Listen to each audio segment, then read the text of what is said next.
Hello दोस्तों, आपका हमारे धर्मेंद्र दास यूट्यूब चैनल में स्वागत है। दोस्तों, आज इस वीडियो में हम पढ़ेंगे क्लास 9th चैप्टर 3 जिसका नाम है Nazis and the rise of the Hitler.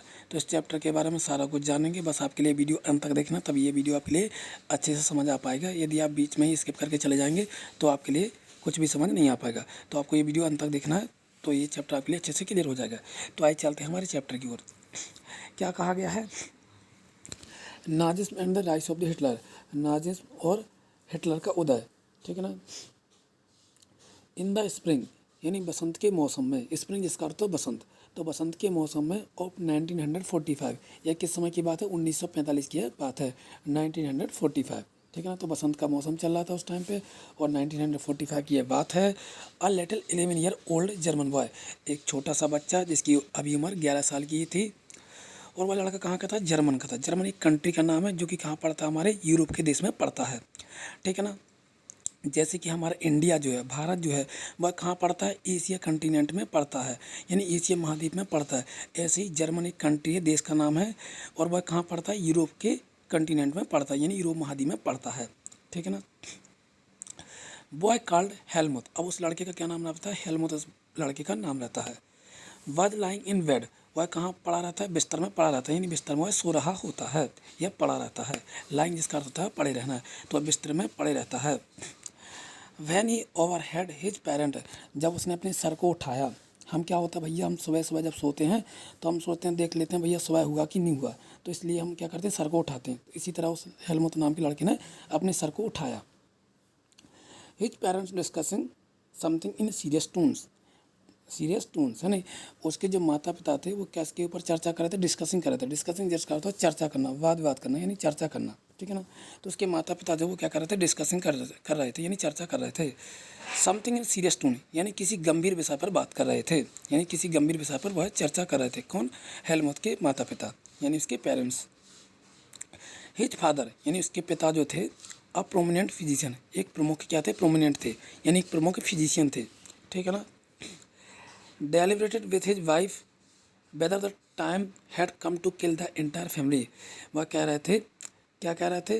With his wife, यानी अपनी पत्नी से कह रहे थे, वेदर द टाइम, यानी ऐसा समय आएगा, had come to kill the entire family, वो कह रहे थे कि ऐसा समय आएगा कि या तो उनके लिए क्या करना चाहिए? पूरे परिवार को मार देना चाहिए, या तो फिर क्या करना चाहिए? और if he should commit suicide alone, या फिर उन्हें अकेले को ही क्या कर लेनी चाहिए? सुसाइड कर लेनी चाहिए। सुसाइड जिसका अर्थ होता है आत्महत्या कर लेना, यानी खुद की ही मृत्यु कर लेना। वह अपनी पत्नी से कह रहे थे, गंभीर विषय पर क्या कह रहे थे कि या तो उन्हें पूरे परिवार को मार देना चाहिए या फिर खुद को ही सुसाइड कर लेना चाहिए, यानी खुद की ही आत्महत्या कर लेनी चाहिए। वह ऐसा अपनी पत्नी से कह रहे थे। कौन? हेलमुथ के पिताजी। ठीक है ना। इसी गंभीर विषय पर वह अपने पत्नी से बात कर रहे थे, जो कि कौन सुन लेता है? हेलमुथ, जो कि 11 साल का लड़का रहता है और वह जर्मनी का लड़का रहता है, वह अपने माता पिता की ये बातें सुन लेता है। आगे चलते हैं। To kill the entire family और if should commit suicide alone, या तो उन्हें अकेले को ही आत्महत्या कर लेनी चाहिए। His father spoke about his fear of the revenge saying, यानी उनके पिताजी बहुत ज़्यादा डरे हुए थे। किसके बारे में? उस बदले के बारे में, कि भाई जो कुछ भी उन्होंने किया है तो उनसे को बदला लेगा, रिवेंज लेगा। रिवेंज इसका अर्थ है बदला लेना। जैसे एग्जांपल, मैंने आपको थप्पड़ मार दिया, तो भैया आप भी सोचोगे कि हमें क्या भी आपको थप्पड़ मारना है। तो भाई इन्होंने भी क्या किया था? किसी को मारा था, उसी के बारे में अब बात कर रहे थे कि वो भैया जिसको हमने मारा है वह हमें ज़रूर मारेगा। उस रिवेंज के बारे में सोच रहे थे, उस बदले के बारे में कह रहे थे, यानी सेइंग, यानी जिसका अर्थ होता है कह रहे थे। Now the allies will do to what we did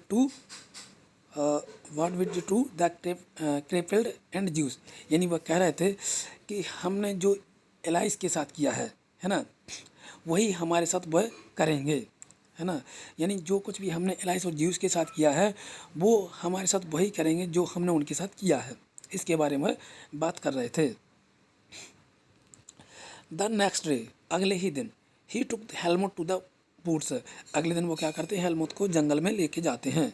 boots जिसका अर्थ है जंगल, तो भैया वो क्या करते हैं? हेलमुथ को जंगल में लेके जाते हैं।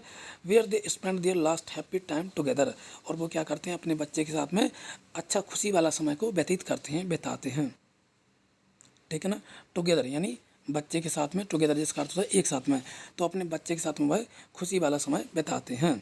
और ये कैसा होता है, लास्ट टाइम होता है हैप्पी वाला, यानी आखिरी समय होता है जब वो अपने बच्चे के साथ में खुशी वाला समय बिता रहे होते हैं, ठीक है ना।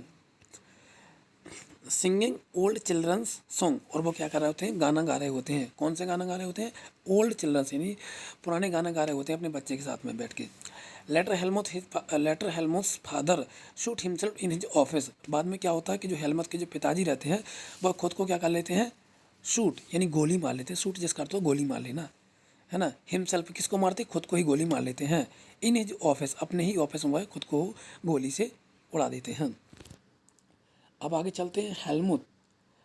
हेलमुथ रिमेंबर दैट ही सा his father bloody uniform being burned in the family fireplace. वह अपने क्या देखता है, जो हेलमुथ रहता है वह अपने पिता को देखता है कि कैसे वह उनकी जो ड्रेस जो रहती है, यूनिफॉर्म जो रहती है उसमें सने रहते हैं, यानी उसमें कैसे रहते हैं, पूरे भीगे हुए रहते हैं, खून से लथपथ रहते हैं। अपन हमारी भाषा में कहते हैं लथपथ रहना है, तो वो कैसे रहते हैं, अपनी खून से बिल्कुल सने रहते हैं, लथपथ रहते हैं उसके पिताजी। क्यों, क्योंकि उन्होंने गोली मारी थी खुद की ऑफिस में बैठ करके।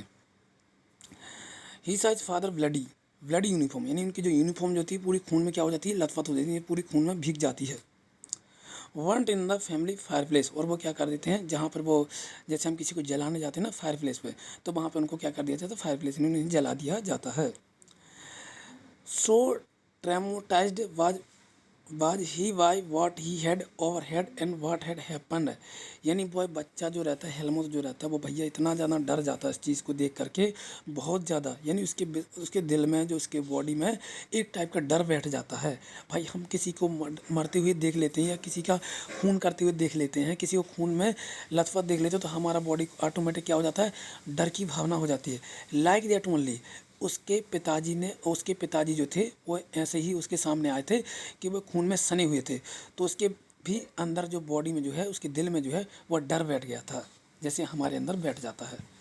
That he reacted by refusing to eat at home for the following 9 years. अब क्या होता, बच्चे के अंदर इतना ज़्यादा डर बैठ जाता है कि वो 9 साल था, अगले 9 सालों तक घर में खाना नहीं खाता है। भाई उसके अंदर इतना ज़्यादा डर बैठ जाता है, उसने अपने पिताजी को खून में देखा हुआ था, इसलिए वो इतना ज़्यादा डर जाता है कि वो अगले 9 सालों तक अपने घर में वह कभी भी खाना नहीं खाता, वो रिफ्यूज कर देता है, यानी मना कर देता है कि भैया मैं घर में खाना नहीं खाऊंगा, उसे इतना ज़्यादा डर रहता है। अब ये डर आगे चलते हैं कि भाई ये डर किस में बदल जाता है। Over head and happened that he reacted by refusing to eat at home for the following 9 years, यानी अगले 9 सालों तक वह घर में खाना नहीं खाता है। He was afraid that his mother's might poison him, यानी उसके लिए डर रहता है। भाई किस चीज़ का डर रहता है, उसके लिए डर रहता है कहीं उसकी माँ उसे खाने में जहर ना दे दे, इस बात का उसके लिए डर रहता है कि उसकी माँ जो रहती है, उसकी जो मम्मी जो रहती है, उसे खाने में से जहर ना दे दे, इस बात का उसे डर रहता है, इसलिए वो 9 सालों तक घर में खाना नहीं खाता है। आगे चलते हैं। Although Helmut may not have realized all that it meant, his father had been a Nazi and a supporter of the Adolf Hitler. शायद वह छोटा सा जो बच्चा था, हेलमुट जो था, उसे ना पता हो, उसके बारे में उसे कोई भी ज्ञात ना हो, उसे कोई भी ज्ञान ना हो कि उसके जो पिताजी जो थे, हिज फादर यानी उसके जो पिताजी जो थे, had a been Nazis and supporter of Adolf Hitler, वो एक नाजी पार्टी के हिस्सा थे और एडोल्फ हिटलर के क्या थे, सपोर्टर थे, ठीक है ना। उसके बच्चा जो था उसे नहीं मालूम था कि उसके पिता क्या थे, वो क्या एक्चुअली में थे, क्या एडोल्फ हिटलर के सपोर्टर थे और नाजी पार्टी के हिस्सा थे, यानी मेंबर थे। Many of you will know something about the Nazi and Hitler, आप में से कई लोग ऐसे होंगे जो हिटलर के बारे में जानते होंगे, जानते कि नहीं जानते भैया, जानते हैं। You probably know of Hitler determination to make Germany into a mighty power and his obvious of conquering all of Europe है। देखो मैंने बताया था ना कि जैसे कि जर्मनी जो कि यूरोप का देश है, तो भैया क्या होता है कि जो हिटलर जो था, probably know that Hitler determination to make Germany into mighty power, कि हिटलर जो था वो जर्मनी को एक बहुत बड़ी शक्तिशाली देश बनाना चाहता था। हिटलर जो कौन था, हिटलर एक ऐसा व्यक्ति था जो कि जर्मनी एक छोटे से देश को बहुत बड़ा शक्तिशाली देश बनाना चाहता था। His एम्बियस of conquering all of Europe है, वह चाहता था कि सारे जो यूरोप के जितने भी देश हैं सबको परास्त कर देगा और अपने जर्मनी देश को इतना स्ट्रॉन्ग बना देगा कि भाई साहब सारे यूरोप के जो देश हैं उसके सामने, जर्मनी के सामने कैसे हो जाएंगे, नतमस्तक हो जाएंगे या घुटने टेकने पर मजबूर हो जाएंगे। इतना शक्तिशाली देश बनाना चाहता था वो अपनी जर्मनी कंट्री को। आगे चलते हैं। You may have heard that he killed Jews. आप यह भी जानते होंगे कि जो हिटलर जो था उसने बहुत सारे ज्यूज को जान से मार दिया था, किल्ड कर दिया था, नहीं जान से मार दिया था। बट नाजिम्स वाज नॉट वन और टू आइसोलेटेड एक्ट है, लेकिन जो नाजिम्स जो है वो एक दो समूह का हिस्सा नहीं है। इट वाज अ सिस्टम, यह एक पूरा सिस्टम है, एक पूरी प्रणाली है। अ स्ट्रक्चर ऑफ आइडियाज, किसकी, विचारों की। About the world and politics, किसकी, पूरी दुनिया भर की राजनीति की। ये क्या है, एक विचारधारा है। Let us try to understand what Nazism was all about. हम इसके बारे में और कुछ जानेंगे, इसके बारे में और कुछ जानेंगे, अंडरस्टैंड इसके बारे में समझेंगे, नाजिम के बारे में, और ऑल अबाउट इसके बारे में सारा कुछ जानेंगे।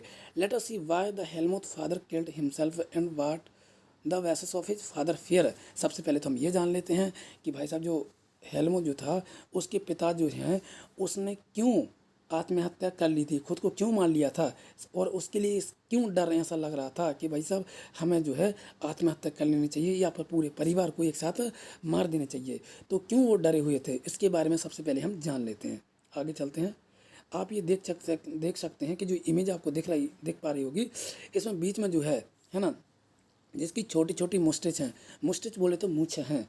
कौन है भैया, ये हेलमुट है, सॉरी हिटलर है। कौन है ये, हिटलर है ना, जो कैप लिए हुई है अपने लेफ्ट हैंड में, है ना। तो ये कौन है, ये हिटलर है। अब आगे चलते हैं। इन मई 1945, अब मई के महीने में चलते हैं हम, 1945 1945 में Germany surrender to the Allies. Germany ने क्या कर दिया, सरेंडर कर दिया था। सरेंडर जिसका अर्थ होता है कि भाई हम आपके सामने हार चुके हैं, तो हम कहते हैं उसको सरेंडर कर दें। सरेंडर करता था आत्मसमर्पण कर देना। जैसे मेरी लड़ाई किसी से हुई, मान लो मैं जीत गया, तो सामने वाले मेरे से बोलेंगे भैया मैंने आपको सरेंडर कर दिया है, यानी आत्मसमर्पण कर दिया है, आप जो चाहो वो कर सकते हो। या हो सकता है कि मैं हार जाऊँ सामने वाले से, तो मैं क्या कर दूँगा, सरेंडर कर दूंगा। Anticipating what was coming, Hitler has propaganda minister Goebbels and his entire family committed suicide. अब जो हिटलर जो था और उसका प्रोपेगेंडा मिनिस्टर था, जो मंत्री जो था, जिसका नाम था गोवेल्स, एंड हिज एंटायर फैमिली, और उसका संपूर्ण परिवार, पूरा परिवार कॉम्पिटेड सुसाइड, उसने क्या कर लिया था, सुसाइड कर लिया था, यानी आत्महत्या कर लिया था। हिटलर का जो मंत्री जो था, है ना, प्रोपेगेंडा मिनिस्टर जो मंत्री जो था, जिसका नाम था गोवेल्स एंड इंटर फैमिली, और उसका संपूर्ण परिवार ने क्या कर लिया था, सुसाइड कर लिया था, आत्महत्या कर ली थी। कलेक्टिवली इन बर्लिन वंकर इन अप्रैल।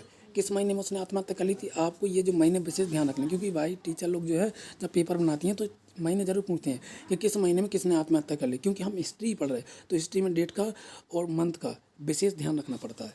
तो भैया इन्होंने बर्लिन में क्या कर लिया था, आत्महत्या कर ली थी अप्रैल के महीने में। At the end of the war, जब लड़ाई खत्म होने ही वाली थी, an international military tribunal at the Nuremberg was set up to prosecute Nazi war criminal for crimes against piece.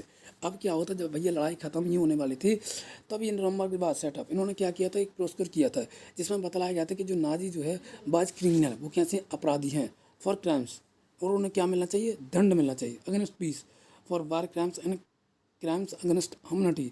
क्योंकि इन्होंने क्या किया था भैया, बहुत सारे लोग को मारा था, और इनके अंदर कैसे हुई थी, ह्यूमनिटी जो है वो ख़त्म हो चुकी थी, इंसानियत जो है, ह्यूमनिटी जिसका अर्थ इंसानियत ख़त्म हो चुकी थी। Germany conduct during the war, अब जर्मनी जो था उसने क्या किया था, वार का कंडक्ट करवाया था। इस पर दो एक्शंस, उन सारी गतिविधियों के लिए which came to be called crimes against humanity, है ना, जिससे क्या होता, इसका अंत होने वाला था, है ना, इसके खिलाफ। तो दोस्तों ये वीडियो काफ़ी लंबा हो रहा है, इसलिए मैं आप इस वीडियो को यहीं पे ख़त्म करता हूँ। तो आपके लिए क्या करना, लाइक करना, आगे के जो वीडियो मैं बनाऊँगा उनमें आगे के चैप्टर लेकर के आऊँगा, इसका आगे का पार्ट लेकर के आऊँगा। तो आपके लिए क्या करना है, इस वीडियो को लाइक करना है और अपने सारे फ्रेंड में से शेयर करना है। आपके लिए जब कमेंट बॉक्स में ज़रूर बताना कि चैप्टर आपके लिए कितना समझ में आया है। तब तक के लिए थैंक यू दोस्तों।